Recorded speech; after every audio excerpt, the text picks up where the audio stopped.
At 18, Nora Bell Whitaker had $42.16, a faded blue backpack with a broken zipper, and no one in the world expecting her to survive.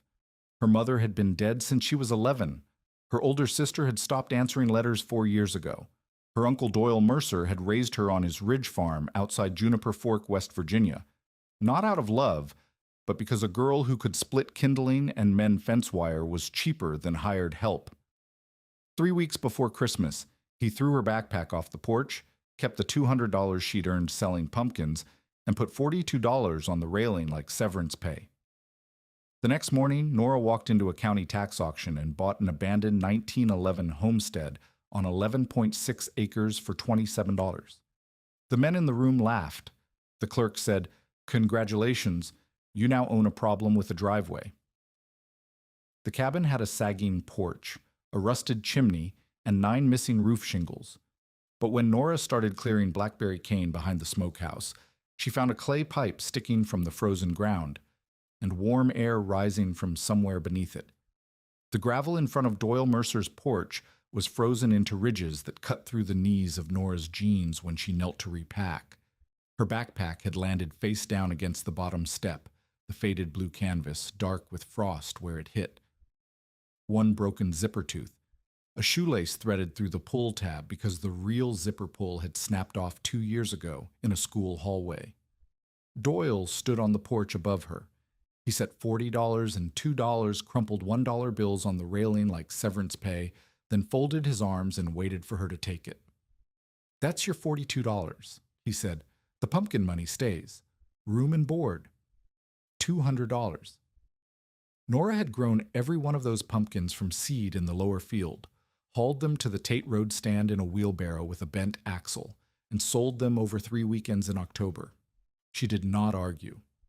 Doyle had been waiting for this argument since September, and a man who wanted a fight would find one whether she provided it or not.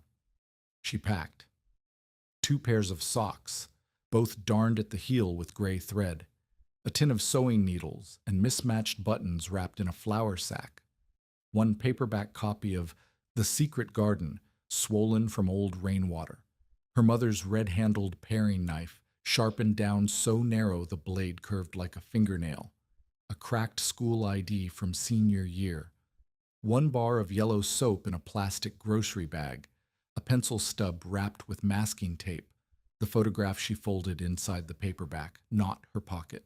Rain could reach a pocket. Lena Whitaker, age 30, standing beside a tomato trellis with 8-year-old Nora, holding a green tomato she had picked too early. The crease ran across Lena's shoulder. Nora had carried it so long the paper felt like cloth. Behind the kitchen curtain, Carol Mercer watched without moving. The curtain did not shift. Carol had a talent for stillness that had kept her marriage tolerable and her conscience undisturbed for 18 years. Nora swung the backpack over one shoulder and walked past the feed shed. Diesel smoke hung low from Doyle's truck, idling in the barn lot because Doyle never turned off an engine when he could waste fuel instead. The cows stood near the hay ring, breathing steam, cow manure frozen into bootprint ridges. The metal gate latch snapped cold against Nora's fingers when she lifted it. Behind the feed shed, she counted. 2 20s, 2 1s. And in the coin pocket of her jeans, 0 16 she had found in a jar of old pennies at a yard sale 3 weeks ago. 42R16. She was 18 years old. She'd graduated from Juniper Fork High School 7 months ago with a 3.4 GPA and no forwarding address. Her older sister Mara had left the farm 4 years earlier and stopped answering letters after the first 6 months. Her mother had been dead since Nora was 11. Nobody was expecting her to survive. Nobody was expecting her at all. She could split kindling, sharpen a hoe, mend fence wire, butcher a chicken, bank a fire overnight, and keep her face still when a grown man wanted a reaction. By the time she was 12, she had known which board in the barn loft creaked and which one did not. She had learned these things the way all useful children learn them, by needing to be quiet and invisible in a house that punished both noise and idleness. Nora walked the county road toward Juniper Fork, with her backpack strap looped around her right wrist. The sun was thin and white behind clouds that looked like dirty gauze. 3 weeks before Christmas. Frost on the fence wire. The road smelled of cold mud and wood smoke from someone else's house. The Juniper County Courthouse sat at the end of Main Street, a brick building with a copper cupola gone green and a flagpole that leaned 4 degrees east. Nora went inside to ask about warming shelters. The clerk at the front desk pointed her to a basement hallway where a space heater clicked and popped beside a table of folding chairs. A tax sale notice hung crooked on the bulletin board, photocopied, edges curled, taped with one strip of masking tape that had yellowed and started to peel. Nora read it because she read everything posted on walls. It was a habit from foster-adjacent childhood. You learned which offices had water fountains, which hallways led outside, which notices told you where to be and when. Juniper County Tax Sale, December 14th, parcel 19042, Marrow Homestead, County Road, 11.6 acres, derelict residential structure, no guaranteed access to utilities. Minimum bid, $25. The sale was the next morning. Nora slept that night on the courthouse bench. The security guard, a man named Webb with a gray mustache and a knee brace, let her stay because the temperature dropped to 19 degrees, and because he had a granddaughter about her age. He did not ask questions. He left a styrofoam cup of vending machine coffee on the bench arm and walked his rounds. The basement room had 14 folding chairs, 11 of them occupied, a metal urn of coffee that smelled like it had been burning since October, a space heater that clicked every 9 seconds, fluorescent lights that made everyone look like they had been awake for days. The men wore seed caps and canvas jackets. They held numbered cards and talked to each other about deer season and diesel prices, and a woman named Gladys who had made 400 jars of green beans and then died in August, leaving the jars to the Baptist church. One man in a Carhartt vest was bidding on a parcel near the creek for deer camp. Another wanted the old Dawkins lot for a burn pile and a storage container. The clerk was a woman named Peggy with reading glasses on a beaded chain. She read each parcel without enthusiasm, the way a woman reads a grocery list she has already memorized. Parcel 19 is 042, Marrow Homestead, County Road, 11.6 acres, derelict residential structure, 1 story, circa 1911, smokehouse, springhouse, and outbuildings in various states of collapse. No guaranteed access to county water or electric. Minimum bid $25. A man in the second row laughed. That place eats roofs. Cheaper to burn it, said another. County won't even grade the road past the bridge, said a third. Peggy waited. Her pen hovered over the ledger. Nora raised her hand. The room went quiet for 3 seconds. Then someone in the back row said, "Lord." Nobody else bid. Peggy waited 8 seconds longer than necessary, looked at Nora over her reading glasses, and tapped the paper with her pen. $25 plus a $2 recording fee. She wrote the number. Congratulations. You now own a problem with the driveway. She handed Nora a county tax deed with a blue stamp, 1 brass key on a paper tag, and a photocopied parcel map with the boundaries blurred at the creek. Nora signed where Peggy pointed. The pen was attached to the counter with a string. Nora left the courthouse with 1516, a deed to 11.6 acres she had never seen, and a brass key that smelled like the bottom of a junk drawer. The walk was 6 miles. Nora took the county road past the closed bait shop, its windows dark and papered with old tournament flyers, past the Baptist cemetery where the stones leaned at different angles like teeth in an old jaw, past 2 rusted mailboxes without doors, their mouths open to the weather. A creek ran beside the road, skinned with ice so thin it cracked when a leaf shifted. At the fork, the main road bent left toward the valley. Nora took the old logging cut to the right, where the gravel turned to dirt, and the branches grew close enough to brush both sleeves of her coat. The air changed, colder, wetter, the smell of rotting leaves and frozen mud, and something sharper underneath, old smoke from a chimney that hadn't drawn in years. The cabin appeared behind dead goldenrod, shoulder high and brown. Nora stopped at the tree line. The porch sagged 5 inches at the right corner. The chimney stood crooked, capped with a rusted coffee can. The smokehouse leaned but had not fallen. The springhouse roof was green with moss, its door hanging from one hinge. Behind the cabin, the hillside rose steeply, scarred where old mudslides had torn the ground and left channels of red clay that the rain had never smoothed. Kudzu covered the lower fence line in brown, dead tangles. Nora walked the perimeter before going inside. She pressed her hand against the sill logs where they met the stone piers.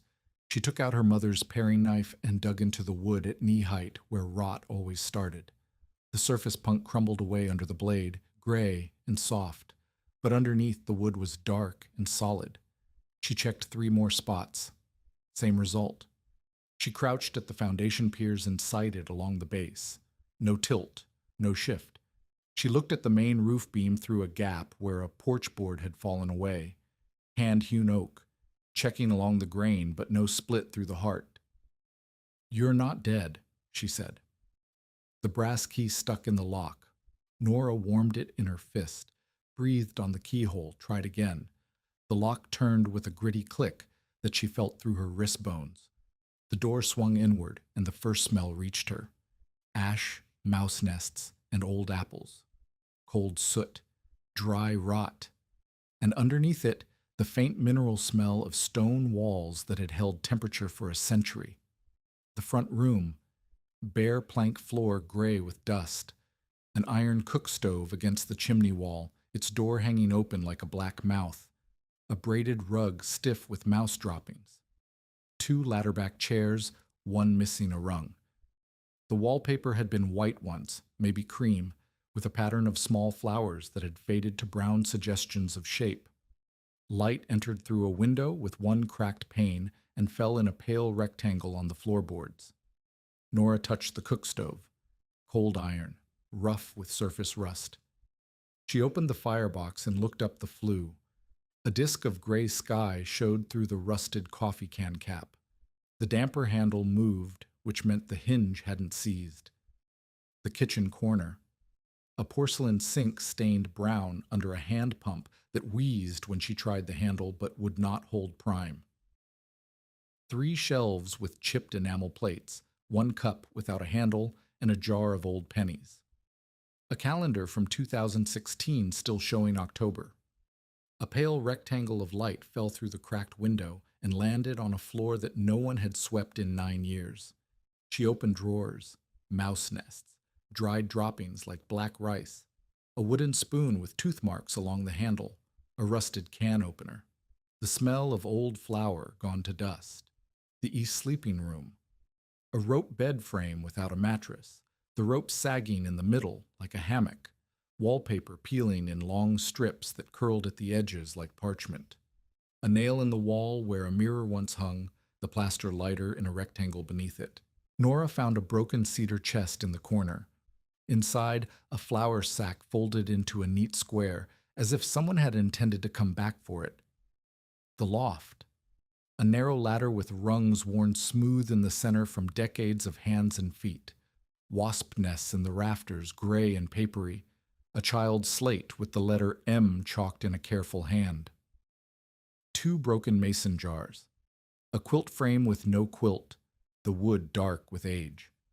Wind moved through the gap where 9 shingles were missing and made the rafters click like an old man's knuckles. Nora came back down and stood in the front room. She set her mother's paring knife on the mantel shelf, the 2 brass rivets catching the thin window light, and swept the floor with a bundle of dead goldenrod stalks because there was no broom. The dust rose and settled. She swept again. The floor underneath was pine, worn to grain lines that she could feel through her socks when she pulled off her wet boots. She found feed sacks in the smokehouse, stiff and mouse-chewed but dry in the center folds. She flattened 4 of them on the front room floor, laid her backpack at the head for a pillow, and stretched out with her coat over her shoulders and her mother's paring knife on the floor beside her right hand. The cook stove door hung open, the black mouth of the firebox. Moonlight turned the cracked window silver. The wind pushed against the cabin walls, found the gaps in the chinking, and made a sound like someone breathing through their teeth. She heard a branch scraping the roof. Far below, the sound of one truck crossing the bridge in Juniper Fork, its engine fading until the silence closed over it like water. She kept her backpack strap looped around her wrist. Through a hole in the porch roof, stars appeared. More than she had seen in years. The kind that only come where the nearest streetlight is 10 miles away, where the dark is so complete that the sky looks crowded, embarrassed by its own excess. No one shouted her name. No boot steps crossed the floor toward her. Nora did not feel hope. She felt stillness. She slept. She woke before dawn with frost on the inside of the window glass and her breath visible in the gray light. Her stomach had growled hard enough to wake her twice during the night, and now it sat empty and patient like a dog that had stopped expecting food. Nora ate nothing because she had nothing. She drank water from the spring house, crouching at the stone trough where a thin stream still ran clear despite the broken door and the moss in the joints. The water tasted like iron and cold stone. She spent the morning clearing brush from the south side of the cabin, working with the paring knife in her hands, pulling dead vines from the windows so light could reach the glass. By noon, she had moved to the north hillside behind the cabin, cutting blackberry cane that had grown into a wall 6 feet high between the smokehouse foundation and the slope. The cane fought back. Thorns hooked her jacket sleeves and scored her forearms in thin red lines. She cut methodically, bending each stalk back and slicing at the base where the wood was thinnest. The work warmed her enough to unzip her coat. That was when she saw it. A clay pipe. 6 inches of it, sticking vertical from the frozen ground beneath the thickest tangle of multiflora rose. The pipe was old, hand-formed, the color of creek mud, with a rough lip at the top. Frost had melted in a perfect ring around it, a circle of dark, wet earth in a field of white. Nora stopped cutting. She held the back of her wrist over the pipe. Not her palm, the back, where the skin is thinner and reads temperature faster. Lena had taught her that. You test heat the way a baker tests an oven door, with skin that tells the truth before your brain decides what it wants to believe. Warm air, rising from below. Damp, with the smell of earth, apples, and old smoke. Nora knelt in the frozen weeds and looked at the pipe. It was not broken trash. It was set vertical on purpose, its base packed with clay that someone had tamped and smoothed. A ventilation shaft. Buried air rising meant a buried space. Buried, warm, air in winter meant something protected. She cleared the rose cane in a 4-foot circle around the pipe, using the paring knife and a flat stone to press the thorn stalks away from her hands. Underneath the cane, a layer of wet leaves. Under the leaves, a rusted sheet of corrugated tin that had slid down from the old chicken shed. Under the tin, packed clay and frozen topsoil. Nora found a short-handled shovel in the smokehouse, its blade nicked and the handle cracked but usable. She dug. The top 2 inches were frozen solid. She swung the shovel blade like a pick, chipping ice and clay in small chunks. Below the frost line, the ground softened into wet red clay that stuck to the blade and had to be scraped clean every 4th stroke. Her palms blistered at the base of each finger. She wrapped them with strips torn from the flour sack she had found in the cedar chest, tying the cloth with her teeth. She kept digging. The shovel rang against wood. Nora dropped to her knees and cleared clay with her hands. A timber beam appeared, pitch-sealed, dark with age, set horizontal in the earth. She followed it with her fingers and found iron strap hinges, 2 of them, black and cold, under the mud. A door. A timber door buried under 18 inches of mud and roots. She found a rusted pry bar in the smokehouse and a flat stone the size of a dinner plate. She set the stone as a fulcrum, worked the pry bar under the door's edge, and leaned her weight onto the handle. The pitch seal resisted. She adjusted the angle, set her feet, and pushed again. The seal broke with a sound like old teeth. Warm, damp air touched her face. The smell of earth and wax and something sweet, dried fruit maybe, or old grain.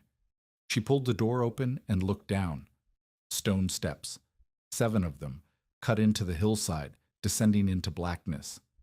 The clay pipe entered the wall high on the right side, its interior end smooth and open. Air moved. Nora took the candle stub she had found on the kitchen shelf, lit it with one of the 3 matches in her coat pocket, and went down. The cellar floor was dry, swept clean. The walls were stacked fieldstone, the ceiling timber-beamed, and low enough that Nora could touch it with a raised hand. The air was cool, but not cold, steady, the way cave air holds its temperature regardless of the season above.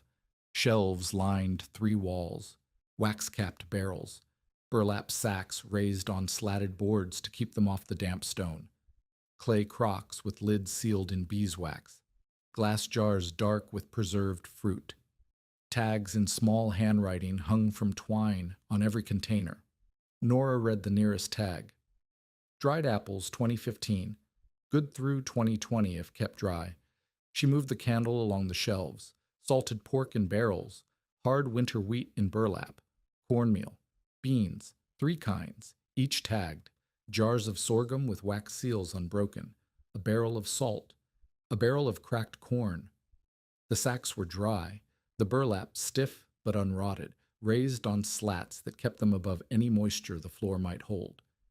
Dozens of containers. Enough food to keep a family through a winter. Maybe 2. Against the back wall stood a cedar filing cabinet, the wood dark and fragrant even after years underground. Beside it, a green metal lockbox with a combination dial, and on top of the cabinet, wrapped in oilcloth, a stack of ledger books tied with cotton string. Nora set the candle on the cabinet and unwrapped the oilcloth. The first ledger was dated 1968. Small, even handwriting in blue ink. The pages smelled of cedar and lamp oil. January 14th, 1977. Took 2 sacks wheat, 1 ham shoulder, 4 jars apples to the Tates, left by the blue truck before dawn. Silas looked thin. She turned pages. Decades of entries, names, dates, amounts, reasons. Flour to the Rhodes family after the sawmill closed. Coal money left in a hymnal before Sunday service. A coat repaired and returned through the church basket so no one would know who mended it. March 3rd, 1989. Lena Whitaker came with the baby. Girl has black hair and a grip like a clothespin. Sent her home with milk, cornmeal, and $18 folded in the seed catalog. Nora's hand stopped on the page. She read the entry again. Lena Whitaker, the baby. Black hair and a grip like a clothespin. She turned more pages. The handwriting continued. Same hand, same blue ink. Growing shakier after 2013. The pen pressed harder into the paper as if the writer's strength was leaving her fingers and she was compensating with force. November 21st, 2006. Doyle Mercer counted Lena's jars in the pantry. He will count what he can see. Keep helping where he cannot. December 2nd, 2015. If I die before the cellar's empty, let the food go to whoever finds the pipe and has sense enough to follow warm air. The name on the inside cover of every ledger. Mabel Ruth Merrow. Nora opened the green lockbox. The combination was written on a strip of tape inside the oilcloth. 3 numbers in the same small hand. Inside, cash. She counted it on the barrel lid with shaking fingers. $11,840 in bills, sorted by denomination and bound with rubber bands. A separate envelope held savings bonds, $36,200 in matured bonds under Mabel Merrow's name with a handwritten note for a community pantry trust. See Beatrice Klein, attorney, Juniper Fork. A cloth bag of rolled coins labeled roof, stove, glass, $4,700, $52,740. In a root cellar, under a hillside, behind a clay pipe. In a biscuit tin on the second shelf, blue with painted butter cookies on the lid, dented on one side down, Nora found photographs. Mabel at 30 standing beside the newly framed cellar door with a shovel in her hand and a look of satisfaction that had nothing to do with smiling. Mabel with 9 children on the cabin porch, each holding a paper sack. A winter photograph of the hillside with the clay pipe standing clean above the snow, and then 2 photographs that stopped Nora's breathing. Lena Whitaker at 19 standing beside Mabel's spring house, visibly pregnant. Mara. She was pregnant with Mara. And below it, Nora as a baby in Lena's arms, Mabel's hand visible at the edge of the frame, steadying the infant's head. Nora took out the photograph from her backpack, Lena and 8-year-old Nora beside the tomato trellis, and held it beside the photograph of Lena at 19. The same jaw, the same way of standing with weight on the left foot. The crease across Lena's shoulder in one photograph, Mabel's hand at the frame's edge in the other. Nora set both photographs on the barrel lid. Her hand shook too hard to fold the print straight. She did not try again. At the bottom of the biscuit tin, a sealed envelope, the front in Mabel's hand. To the girl who finds warm air in frozen ground, Nora opened it with the paring knife, sliding the blade under the flap with the care of someone who understands that a sealed letter from a dead woman does not get torn. If you are reading this, you found your way here the same way every hungry creature does, by trusting heat. I kept this cellar 52 years. I filled it and emptied it and filled it again because winter does not care who deserves to eat and who does not. The food is yours now. The money is for the homestead and for whoever comes after you. Keep the cellar breathing. Keep the stove lit. Feed who needs feeding, but never make them bow their head for it. Nora sat on the cellar floor with the letter in her lap and the candle burning low on the cabinet. The fieldstone walls held the warmth. The clay pipe drew air through the space and a current she could feel against the back of her neck. This was not hoarding. This was an underground mercy system, built by a woman who understood that pride kills as surely as cold, and that the only charity worth giving is the kind the receiver can pretend not to notice. In the cedar filing cabinet, alphabetical folders. Nora opened the W tab. Whitaker, Lena, baby born. 7 lb 4 Oz. Mother frightened. Husband dead. Brother-in-law unkind. Rhodes, Mara, older girl bright.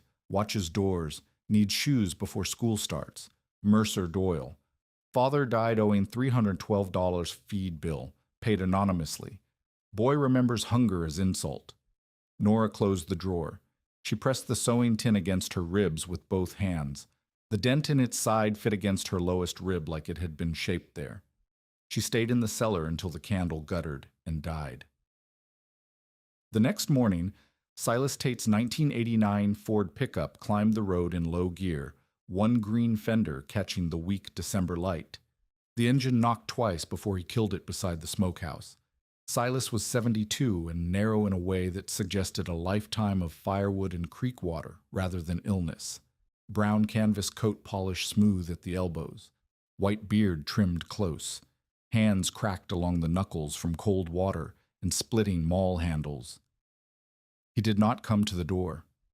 He stood beside his truck and studied the cleared cane, the open cellar door, Nora's thin coat, and the smoke failing from the chimney, rolling out sideways instead of rising, which meant the stovepipe elbow had rusted through and was dumping exhaust back into the room. He looked at all of this for a full minute before he spoke. "That pipe is trying to kill you," he said. He had brought a dented thermos of black coffee, 2 bundles of split oak, and a sack of kindling shaved thin with a draw knife. He set them on the porch without ceremony. Nora poured coffee into the cup from Mabel's kitchen, the one without a handle, and held it in both hands. The warmth reached her palms before the taste reached her tongue. The coffee was strong and unsweetened and tasted like someone else's morning, a life where the day started with a warm kitchen instead of a frozen floor. Silas explained that Mabel had never let anyone know the full size of her stores. She had asked him to haul sacks down the hill now and then, always with an excuse for canning church beans or for mice to think about. He had not known about the cash, the bonds, or the ledgers. She kept folks through winter, Silas said. Never let a baby go without milk, knew who was proud, and helped them in ways they could pretend not to notice. How long did you know her? Since I was a boy. My father's sawmill job went in 77. Mabel brought wheat and apples to our truck before dawn. I saw her once from the loft window. She never knew I was watching. He showed Nora how to bank the stove, close the damper to a crack, pile ash around the base of the coals, and leave 1 split of green oak on top to burn slow through the night. The trick was airflow. Too much and the wood burned fast and cold by morning. Too little and the fire smothered. "Girl, Pride won't keep a fire overnight, he said. Oak will. He left before she could say more than thank you. At the truck, he paused with his hand on the door. I'll come back with a stovepipe elbow, not because you need saving, because that pipe is trying to kill you. The Ford backed down the road with its headlights off, guided by memory. Caleb Rusk walked up the logging cut 2 days later with a toolbox in his right hand and his left boot sole flapping where the glue had given out. He had heard at the diner in Juniper Fork that some girl bought Marrow Place and found Mabel's old winter hole. Mountain news traveled without wires. He was 24, tall, dark hair cut unevenly at the back, as if he had done it himself with a pocket knife in a gas station mirror. Gray hoodie under a canvas jacket, a framing pencil behind his right ear. He stopped at the edge of the cleared ground and looked at the cabin the way a carpenter looks at a patient, reading the symptoms before deciding whether to operate. He studied the roofline, the stovepipe, Nora's wrapped palms, the clay mud on her knees. The cellar door she had rehung on one hinge with a bolt she had found in the smokehouse. Nora stood on the porch and studied him back. Thin, tired around the eyes, hands that had held tools recently, calluses at the right places, a healing scrape across the left thumb, the flapping boot sole held with a twist of baling wire. Neither of them spoke for a while. Stove's drawing wrong, Caleb said. He did not wait for permission. He set his toolbox on the porch, walked inside, and looked up the flue. Then he went to the collapsed chicken shed and came back with a section of galvanized pipe, 4 inches in diameter, that had been part of a rain gutter. He measured it against the rusted elbow in the stovepipe, marked the cut with the framing pencil, and used tin snips to shape a new elbow. He crimped the seams with pliers, fit the pieces together, secured them with 3 sheet metal screws driven with a hand drill, and reset the angle where the pipe entered the chimney wall. 11 minutes. Nora timed it by the shadow moving across the floor. He lit a match and held it at the stove door. The flame pulled inward, bowed toward the firebox. Smoke that had been rolling back into the room for days climbed straight up the pipe and disappeared. That'll draw now, he said. I can pay food first, Nora said. Money later. Caleb looked at the roof, at the stove, at the woodpile, which was half the size it needed to be, at the cellar door, at the spring house, at the 3 windows still patched with cardboard. I'll work 1 week, he said. They worked better than they talked. Nora held boards. Caleb cut. Nora sorted nails by straightness into coffee cans. Caleb saved every usable screw. By the second day, they had a rhythm, Caleb framing, Nora fetching, both of them stopping at the same time to eat wheat porridge cooked on the stove with a pinch of salt from Mabel's barrel. The rebuilding had a tempo.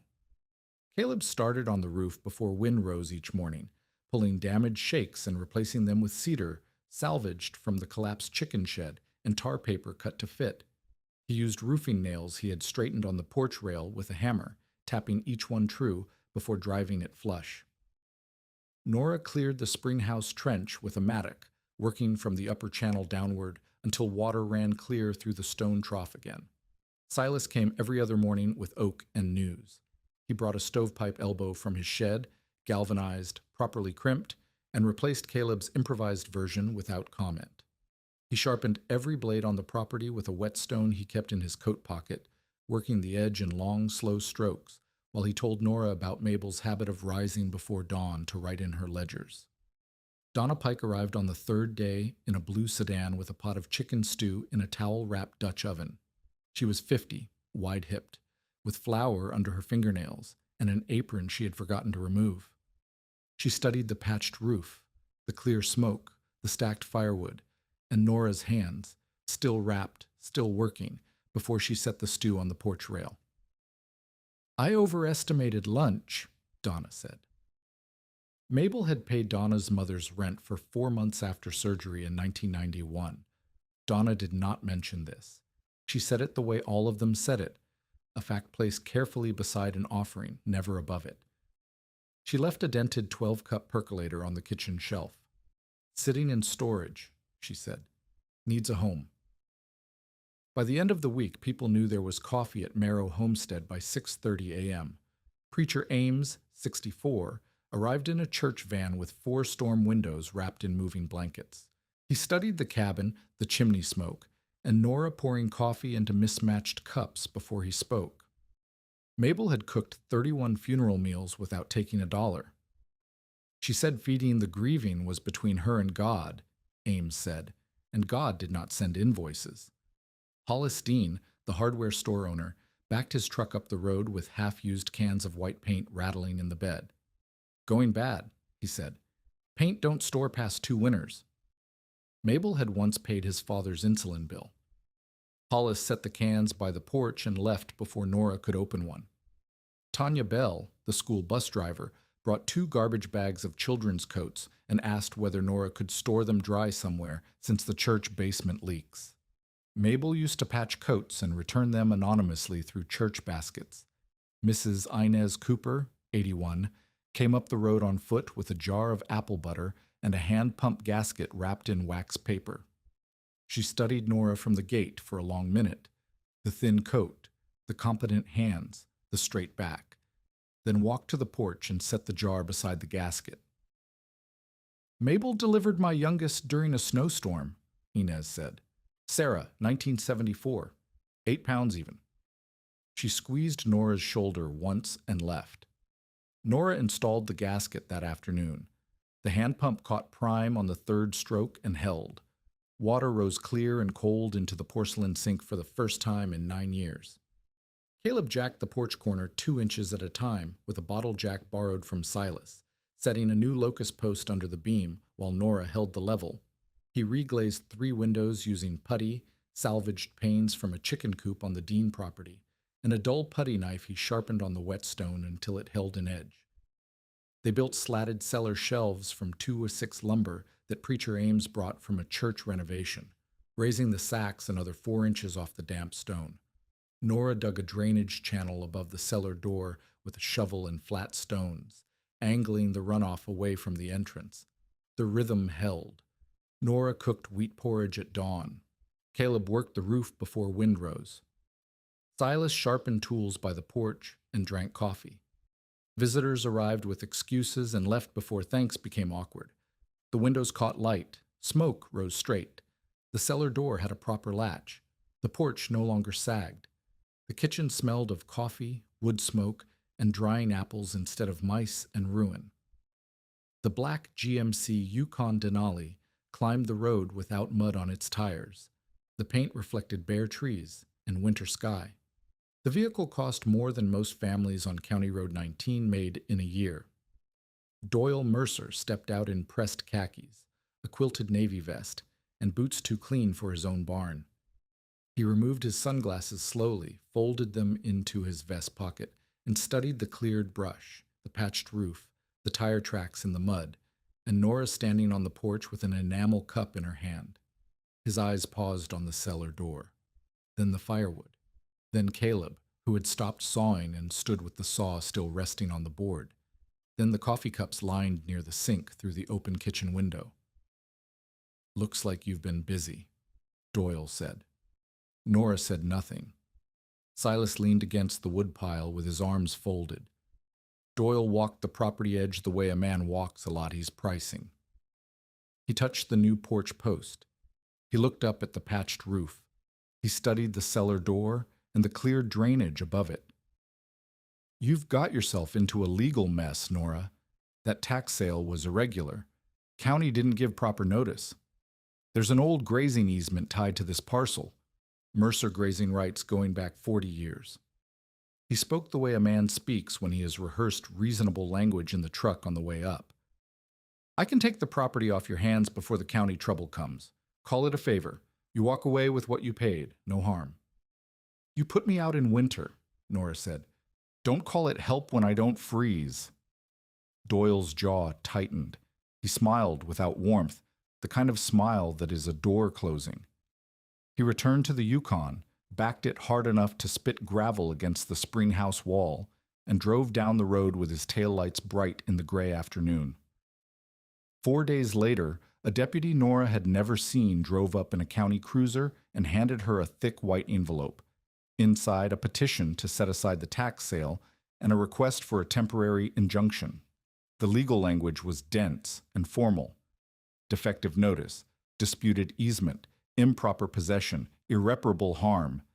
Nora stood under the bare bulb in the front room and read the phrase irreparable harm while wind pressed against the windows she had just reglazed.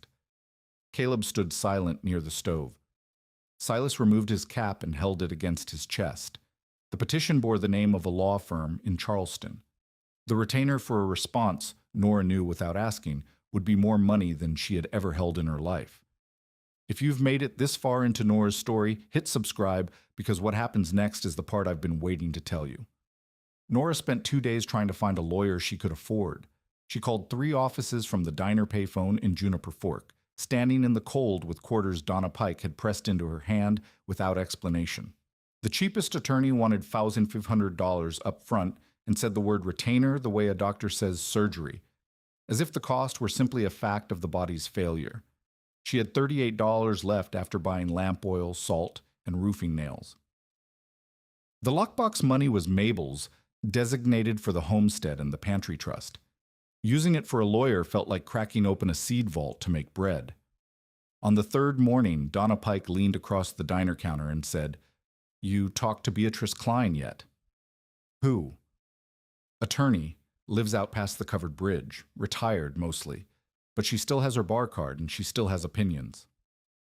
Beatrice Klein arrived that afternoon in a beige sedan with rust blooming over the rear wheel well, and a bumper sticker so faded the words had dissolved into blue smudge. She was 68, with short gray hair and a wool coat that had been good quality 15 years ago. She carried a yellow legal pad and a pen clipped to the collar of her shirt. She stood at the foot of the porch steps and looked.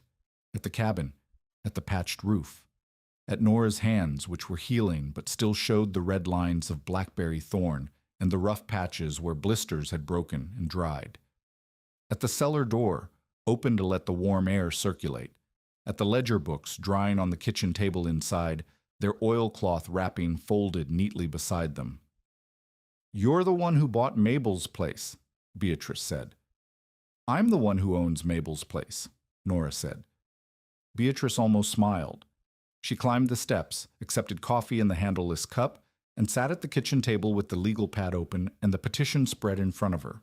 She read it twice without speaking, making small marks in the margin with her pen. Then she opened the ledger books. She read for 40 minutes. Nora watched her face change, not dramatically, not the way faces change in films, but in small adjustments around the mouth and eyes, the way a person's expression shifts when they recognize a handwriting they had forgotten they knew. Beatrice turned to the K tab in the filing cabinet. She pulled the folder labeled Klein. Inside, a single entry in Mabel's hand, 1994. Beatrice Klein's daughter, Sarah, traveled to UVA Medical. Bus, hotel, meals, 3 trips, $2,140. Paid through church discretionary fund. "Do not tell Beatrice. She will try to return it." Beatrice set the folder on the table. She pressed her fingertips against the edge of the paper and held them there. "I spent 6 years wondering how we afforded those trips," she said. Sarah's father had left. "I was clerking for Judge Mobley and making $19,000 a year. The church told me there was a medical travel fund. I looked for it later. There was no fund." She closed the folder. "This bill was paid before you were born," she said to Nora. "I'll take your case for $1." Beatrice worked from the kitchen table for 4 days. She reviewed the tax deed, the county sale records, and Mabel's filing cabinet with the patience of a woman who understood that property law in rural West Virginia was less about statutes and more about whose name appeared on which piece of paper in which drawer. In the cedar cabinet, she found what she needed. Mabel's 1998 quitclaim deed filed with the county clerk, confirming full and unencumbered ownership of the Marrow homestead parcel. County notice receipts showing proper publication of the tax sale in the Juniper Fork Register for 3 consecutive weeks. A 2002 signed release, notarized, witnessed, filed, terminating the Mercer grazing easement. The document bore Doyle's father's signature. Earl Mercer, in a hand that pressed so hard the ink bled through to the back of the page, and a survey map showing the access road belonged entirely to the Marrow parcel, not to any adjoining Mercer land. In the letter addressed to the girl who finds warm air in frozen ground, Mabel had written, "The cellar and pantry assets are for whoever lawfully holds the homestead. The bonds are for a community trust. See Beatrice Klein." "She named me," Beatrice said, holding the letter. 9 years ago, before she died. "She named a lot of people," Nora said. Beatrice looked at the filing cabinet, the ledger books, the decades of meticulous records. "Yes," she said. "She did." Juniper County Circuit Court occupied the second floor of the courthouse. Fluorescent lights hummed above wooden benches polished by decades of shifting weight. Wet coats steamed on the backs of chairs. The windows were frosted at the corners, and the radiator under the judge's bench clicked every 12 seconds. Doyle sat on the left side with his attorney, a man from Charleston named Garrett, in a charcoal suit and a tie the color of dried blood. Garrett had a leather briefcase and a legal pad covered in notes written in handwriting too small to read from across the aisle. Nora sat on the right with Beatrice, who wore the same wool coat and carried the same yellow legal pad, now filled with 11 pages of notes and case citations written in blue ink. Behind Nora, Silas, in a clean flannel shirt. Caleb, with the framing pencil still behind his ear. Donna Pike, still in her apron, Preacher Ames. Inez Cooper, who had walked 2 miles to the courthouse and refused a ride. Garrett spoke first. He argued that the county tax sale was procedurally irregular, that Nora Bell Whitaker had no established residency or legal standing to purchase county-held property, that the Mercer grazing easement constituted an unresolved encumbrance, and that the sale represented potential undue exploitation of county process by a minor party with no demonstrable ties to the community. He spoke for 14 minutes. He used the word irregularity 6 times. Beatrice stood with the legal pad in her left hand and a manila folder in her right. "Your Honor, I'd like to enter 4 documents." She presented the 1998 quitclaim deed, the county notice receipts. The 2002 signed release terminating the Mercer easement, bearing Earl Mercer's notarized signature, and the survey map showing the access road within the Marrow parcel boundaries. The easement was terminated 24 years ago by the petitioner's own father, Beatrice said. The notice was published per statute. The sale was conducted by county process and recorded without objection for 47 days before this petition was filed. Miss Whitaker is 18, a legal adult. She purchased the property at open auction. The deed is clean. Garrett asked for a recess. Judge Albright, a man in his 60s with reading glasses and a patience that suggested he had heard every variation of property dispute the county could produce, denied it.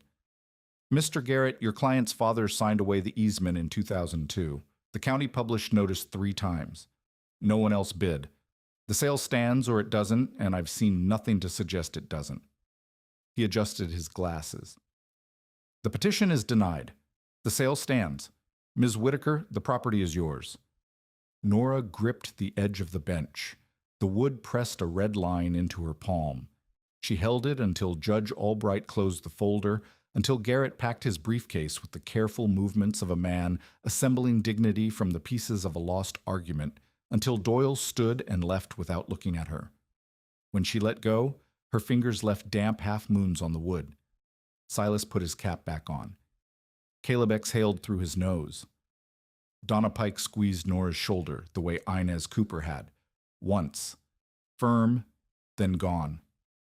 Outside, the air was cold and tasted of snow that hadn't fallen yet. Nora stood on the courthouse steps with the deed in her coat pocket and the sky gray above the copper cupola. She breathed. The breath came out in a cloud that the wind pulled apart and carried away. 3 days after the hearing, Beatrice came back to the homestead. Not for legal work. She carried the Whitaker and Rhodes folders from Mabel's filing cabinet and set them on the kitchen table beside the percolator. "You should read these," Beatrice said. "All of them. Mabel's records mention your mother, your sister, and someone she calls the little black-haired girl. That's you. Nora had read the entries about Lena before. The baby-born 7LB4 Oz. The cornmeal and $18 folded in the seed catalog. But the Whitaker folder was thicker than she remembered. She had opened it in candlelight, in the cellar, shaking and half-starved. She had not read everything. She sat at the kitchen table with coffee going cold beside her elbow and read. The early entries were familiar. Lena as a young mother. Mabel sending food, money, small provisions hidden in places Doyle would not look. The 2006 entry about Doyle counting Lena's jars. Then a section she had not reached before. August 12, 2006. Lena came to the cellar tonight. She wants to leave. Bus tickets for her and both girls to Elkins. I gave her $340, food for the road, and told her to pack nothing he would notice missing. August 15, 2006. Lena did not come. Silas says Doyle found the tickets. I do not know how.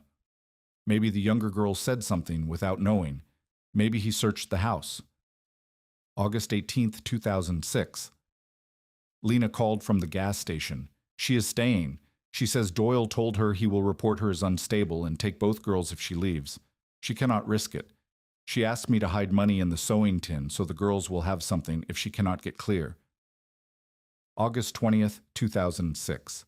Put $40 and a note in the tin. Sewing needles on top so it looks like sewing. Lena will give it to the older girl if she can. If not, the younger one will find it when she is old enough to open a biscuit tin without asking permission. Nora stopped reading. She reached into her backpack and pulled out the sewing tin. Blue with painted butter cookies on the lid, dented on one side. She had carried it since she was 14, when she found it in the back of a kitchen drawer at Doyle's farm. She had thought her mother left it as a sewing kit. The needles and buttons and mismatched thread. Practical things, the kind of things Lena would keep. She opened the tin. Needles, gray thread, buttons, and folded beneath them, pressed flat against the bottom, a scrap of paper she had always assumed was a grocery list. She had never unfolded it all the way because the paper was brittle and she was afraid of tearing it. She unfolded it now. Lena's handwriting, small and slanting left, the way Lena wrote everything, as if her hand were trying to leave the page. If I do not get clear, help my girls remember I tried. Nora set the paper on the table. She could not stand. The kitchen was warm. The stove ticked. Coffee steam rose from the cup she had forgotten. Her hands were cold. She picked up the sewing tin and held it against her chest with both hands, the dented side fitting against her lowest rib the way it always had. She pressed it there until the metal warmed from her body. She did try. The room was quiet. Outside, wind moved through the bare trees. Inside, the stove drew clean, and the percolator sat on the shelf, and the ledger books lay open on the table beside the photograph of Lena at 19, pregnant, and standing beside Mabel's spring house, and the photograph of Nora at 8, holding a green tomato too early. Nora had believed for 7 years that her mother stayed because she did not care enough to leave, that Lena chose Doyle's farm over her daughter's lives, that staying was surrender. Lena stayed because leaving meant losing them. The anger did not disappear. It changed direction. It turned away from the dead woman in the photographs and toward the systems that had made a mother choose between flight and her children, between a bus ticket and a threat she could not call a bluff. Nora sat at the table until the light moved from one window to the next. Caleb found her there when he came inside for water. He saw her face and did not speak. He filled his cup at the pump and started to leave. "There's a Rusk folder in the cabinet," Nora said. "You should look." Caleb stood still. Then he went to the cellar. He came back 20 minutes later holding a single sheet of paper. Mabel's handwriting, October 4th, 2014. Ordered safe kerosene heater for Rusk family, $187. Boy and his brother sleeping in trailer with stovepipe backing smoke. Father will not replace it. Heater arriving by post to the mother's sister in Elkins, so father does not sell it. Caleb sat on the stone steps of the cellar entrance with the paper in his hand. His brother had frozen in that trailer 3 weeks after the date on the page. The heater Mabel bought had been intercepted by Caleb's father and sold for $40 to a man in Dry Fork. He did not speak. He held the paper with both hands and looked at the tree line until the light began to fail and the first stars appeared over the ridge, cold and close and indifferent. Mara Rhodes arrived on a Tuesday in late February, driving a rented white compact car with Ohio plates. The car looked wrong on the dirt road, too clean, too low, its bumper scraping the frozen ruts.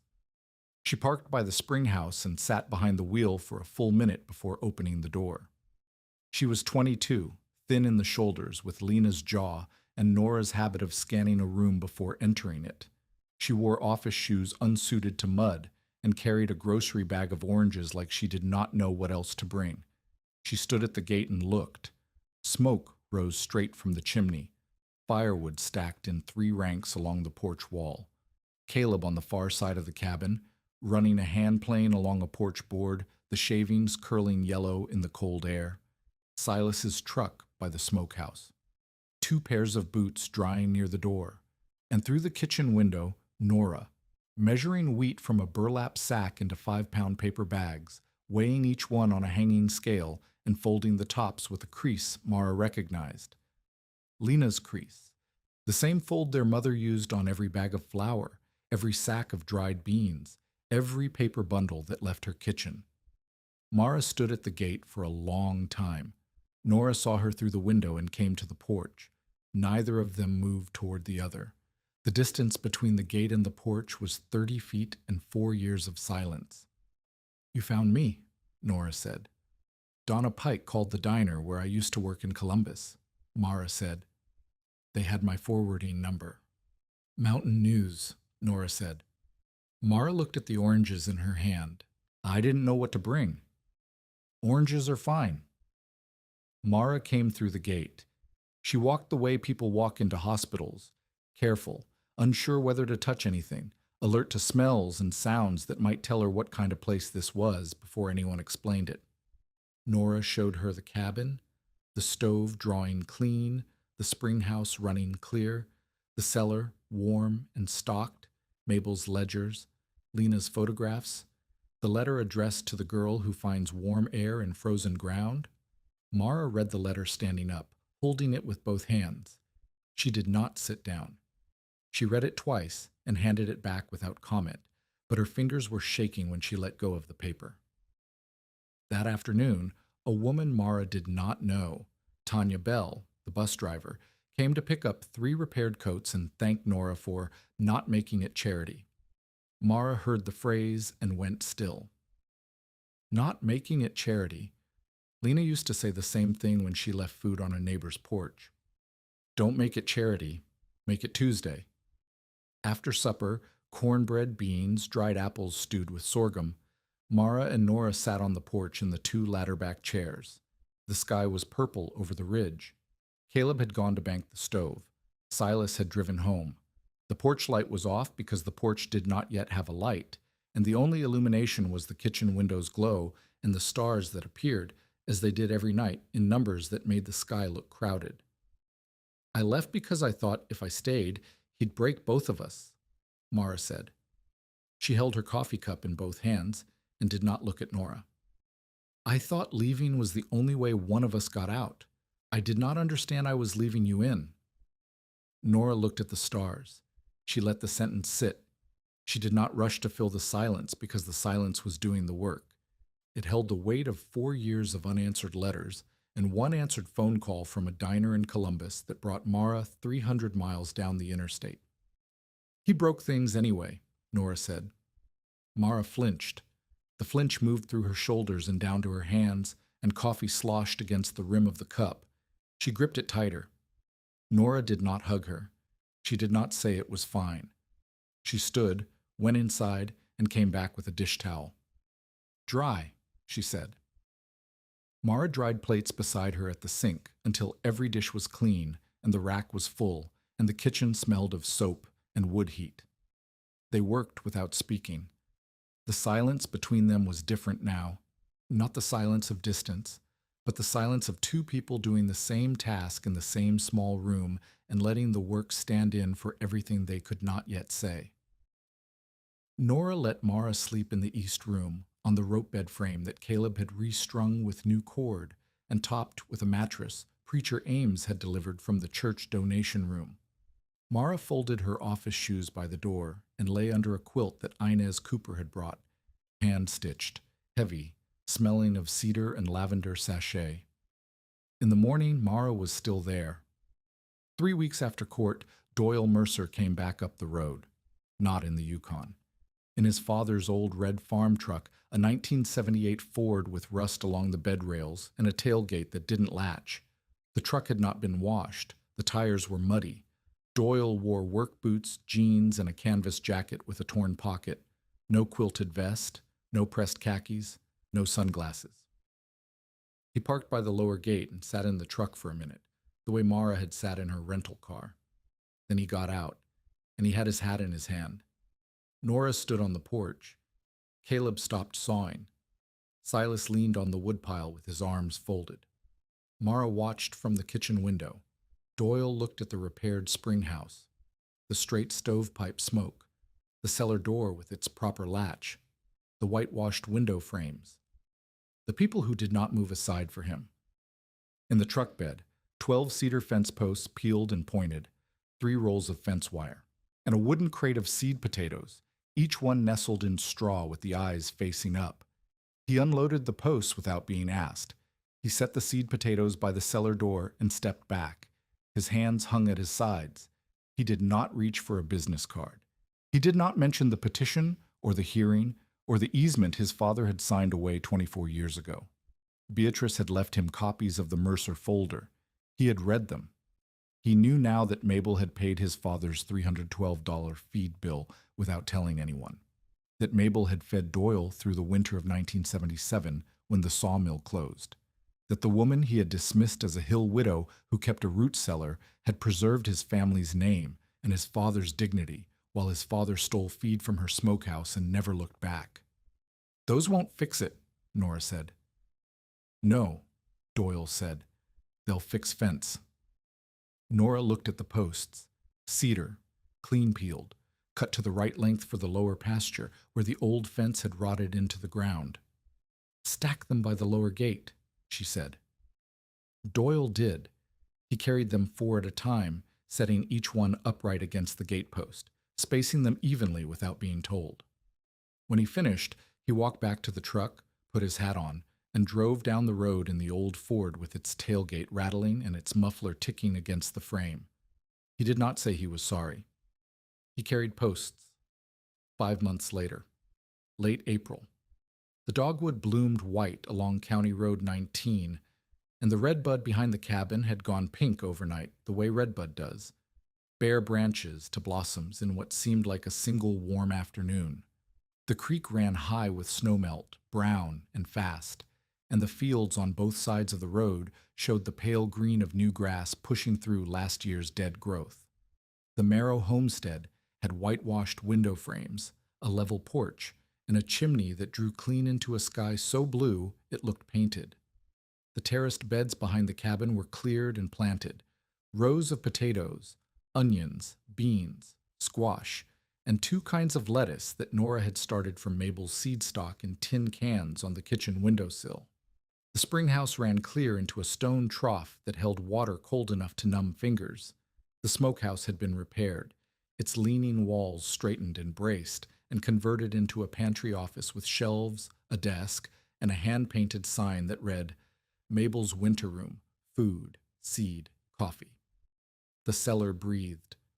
The clay pipe rose from the hillside, clean and straight, venting a thin ribbon of warm air into the April morning. Inside, the shelves were half empty now, the winter stores distributed to 23 families between December and March, and half restocked with new preserves, dried fruit, and cornmeal ground at the Tate Road Mill. Nora ran the pantry the way Mabel had run it. No one signed papers. No one bowed their head. People brought what they could, a sack of flour, a quart of wood, 3 dozen eggs, labor, and took what they needed, and drank coffee from the dented percolator while pretending they had only stopped for weather talk. She had opened a small fund using Mabel's savings bonds and the recovered cash. Beatrice Klein set it up as a community trust, properly filed, with Nora as trustee and Silas, Donna, and preacher Ames as board members. The trust paid for 2 new roofs that winter, a well pump for the Hollister family, and school supplies for every child on County Road 19 whose parents did not ask. On Tuesday and Thursday afternoons, Nora taught a class in the front room of the cabin. Young people who needed practical skills, stove safety, preserving apples, tool repair, seed saving, reading deeds, and how to keep food through winter without letting it freeze. The students were 14 to 22. Some came for the skills. Some came for the coffee. Some came because they had nowhere else to be at 3 p.m. on a Tuesday, and the cabin was warm, and no one asked why they were there. On this April evening, the porch held more people than it had in 9 years. Silas sat in the ladder-back chair Caleb had repaired, the missing rung replaced with a piece of hickory that Silas had shaped on the porch with a draw knife while telling a story about Mabel chasing a bear out of the smokehouse with a broom. Caleb sat on the steps with a coffee cup and a framing pencil behind his ear, sketching plans for a tool shed on the back of an envelope. Mara stood at the kitchen window, washing dishes and handing them to Donna Pike, who dried them and stacked them on shelves that had been bare 5 months ago. Beatrice Klein sat at the kitchen table with the ledger books open, indexing entries for a community history project she had proposed to the county library. Preacher Ames had brought his guitar and was playing something slow and quiet that did not require anyone to sing. Inez Cooper sat on the porch rocker Caleb had built from salvaged oak and told Tanya Bell about the night Mabel delivered Sarah Cooper in a snowstorm with nothing but hot water, clean towels, and hands that did not shake. 4 teenagers from the Tuesday class were building raised garden beds in the lower terrace, measuring 206 boards with a framing square and arguing about whether tomatoes needed 18 or 24 inches of spacing. Nora had told them 18. They were trying 24 because they were 16, and certainty was a luxury they had not yet learned to question. The sky turned lavender over the ridge, then violet, then the deep blue that comes just before the stars, the blue that only exists for 8 minutes between sunset and dark. Porch lights came on, real ones now, wired by an electrician from Juniper Fork who had owed Mabel a favor he did not know about until Beatrice showed him the ledger. Coffee steamed in enamel cups. The percolator sat on the shelf where Donna had left it 5 months ago, its dented side facing the wall, its cord wrapped neatly when not in use. It had made more coffee than any machine in Juniper County. Nora sat on the porch and used Lena's paring knife to cut dried apples for a child. Tanya Bell's youngest, a boy of 4 who had come to the homestead every week since January and knew the way to the cellar by heart. The red handle caught the porch light. The blade, sharp and narrow from years of peeling, moved through the dried fruit in thin, even slices. The blue canvas backpack hung on a peg by the front door, faded to gray at the seams, the shoelace pull tab still threaded through the broken zipper tooth. It was empty now except for the paperback copy of The Secret Garden, its pages still swollen from old rainwater. The sewing tin sat on the pantry desk in the converted smokehouse, open. Inside, needles, gray thread, buttons, and folded thank you notes that nobody signed. The dent on its side faced the window where the morning light reached it first. Lena's photograph and Mabel's photograph stood together in a frame Caleb had made from old porch wood, the 2 women side by side for the first time. Lena at 19 beside the spring house, Mabel at 30 beside the cellar door. In Lena's photograph, her hand rested on her pregnant belly. In Mabel's, she held a shovel. Both women were looking directly at the camera with the expression of people who have work to do and intend to do it. The stars came out, more than anyone who lived in a city would believe. The kind that appeared only where the nearest streetlight was 10 miles away, and the dark was deep enough to make the Milky Way look like spilled flour across a black table. Nora set the paring knife on the railing. She looked at the garden beds, the cellar pipe breathing warm air into the cool spring night, the people on her porch, the lights in her windows, the road that led down to Juniper Fork, and the road that led up to the ridge where she had once slept in a barn loft with a horse blanket, and no one expecting her to survive. Home was not the place that kept you from leaving. Home was the place that gave you enough fire to stay. The pantry door remained open after dark. The porch light stayed on. Behind the cabin, the clay pipe breathed warm air into the cold mountain night, and the homestead waited for morning.